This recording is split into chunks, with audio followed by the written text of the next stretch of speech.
Hi, this is Gradye Parsons, and this is our continuing series on the Presbyterian Book of Order, a new form of government that was adopted in the summer of 2011.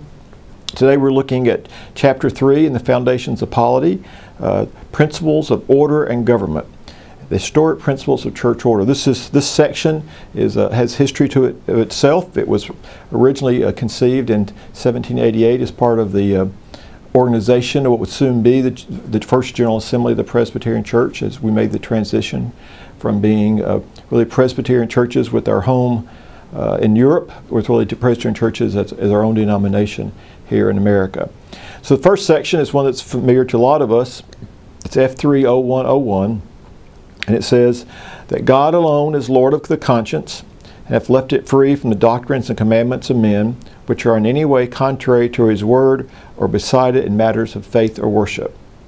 Therefore we consider the rights of private judgment in all matters that respect religion as universal and unalienable. We do not even wish to see any religious constitution aided by the civil power, further that it may be necessary for protection and security, at the same time be equal and common to all others. And the first part, God is Lord of the conscience, is almost a direct quote from section 6109 of the Westminster Confession.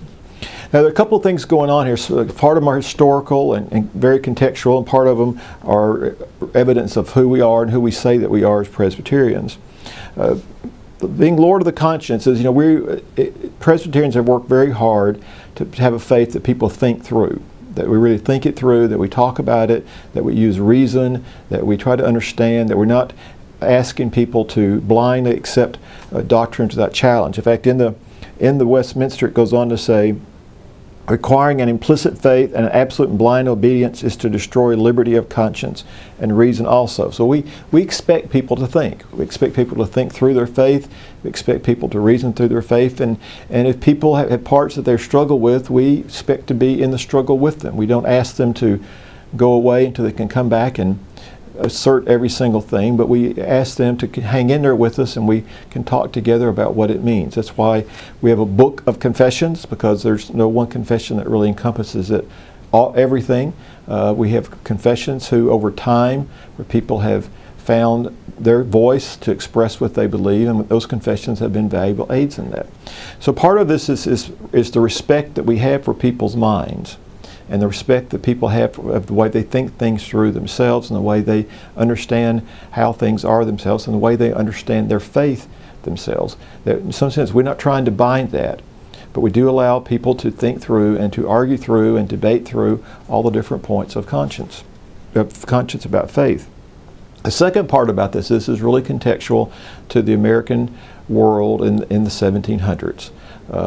Most of America, the Anglican Church, was the main game in town, and Presbyterians were considered interlopers. You could be arrested for being a Presbyterian in places.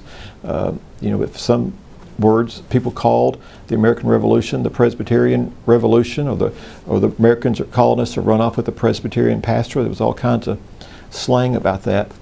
So we have always worked hard to not have a church that is the state. We work against that. We've stood against that from the very beginning.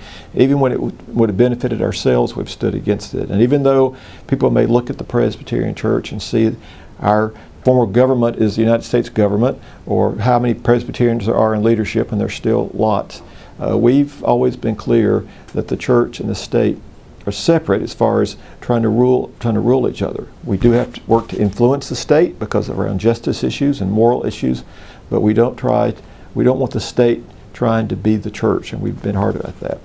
So what I want to suggest you do with your session is really talk about how you talk about faith, and think about how free you can be to discuss those places where you really need to have some more conversation, points of understanding of faith or theology that maybe you don't understand as well, and really think about how you can change your session meetings. So a significant part of the time is people talking about their faith, coming to new understandings that they get from the gifts of each other, and use that conversation as a way somehow to empower and inspire your own church as it struggles to be believers in this world.